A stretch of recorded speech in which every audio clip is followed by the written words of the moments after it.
Hi guys, my name's Bill, and in this video I want to show you a little troubleshooting on an Amana washer. Okay, here's a closer look at our Amana washer. The thing about this one is it says Amana, but it's actually a Whirlpool made machine. If we look at the model number here. Alright, so here's a little closer look at the model and serial tag. And if we look over here, we can see that it says Whirlpool. So when you think you're buying a Maytag or an Amana these days, you're actually getting a Whirlpool machine. Now the problem with this washer is when you set the timer to regular or gentle, casual, permanent press, whatever setting you set it on, the timer never moves. Now there's not really any troubleshooting steps to this. Basically, if the timer stays in the position that you set it in and doesn't advance at all, you have a bad timer motor. On this machine here, the only way to fix that is to replace the whole timer. So I'm going to go ahead and show you how to remove the timer and install a new one. Okay, we're going to start by turning the machine around and making sure it's unplugged from the wall. And we're going to go ahead and loosen the two screws that are in the back of the control panel. There's one on each side. You don't have to take them all the way out, you just got to loosen them till they're completely loosened up. Now we can take the control top and lift it and flip it over so we can access the timer. On the back of the timer, to release the timer knob, there's a little button here. You pull it out. I kind of hang on to it a little bit. Once you get it out, and that's going to release the knob. And how that works is when that little black bar goes up, it spreads those prongs out and won't let the timer come off. And when it goes back in, those prongs can go in and the knob can come off. This here just slips off. This is the setting indicator dial.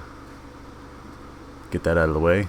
Now we're going to go ahead and take the 3/16 screw that kind of holds the timer in place. It keeps the timer from sliding left to right, and you'll see here in a minute why. So once we get that screw out,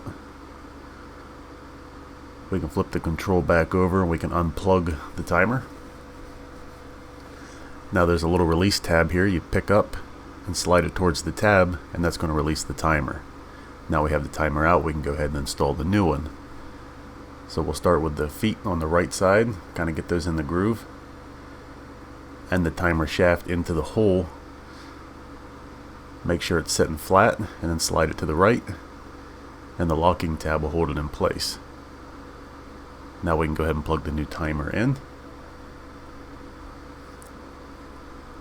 Once the new timer is plugged in, we can go ahead and put the set screw back in, and this will keep it from sliding left to right. Most likely it won't happen, but you definitely want to put the screw back in just in case. Now for the indicator dial here, it only goes on one way, so we kind of turn it around till it sets in and snap it in place, and make sure the little black button is pushed down inside the prongs. And you can go ahead and snap the timer back on, the timer knob. Now push the button in, and that's going to lock the knob from coming off whenever you start your washer. Now there's little hooks on the bottom of the control panel that correspond with the top of the washer, so we're going to go ahead and put those in and push back a little bit and set those in. And we're going to go ahead and retighten the screws up to hold that down in place. And we'll do that to both sides.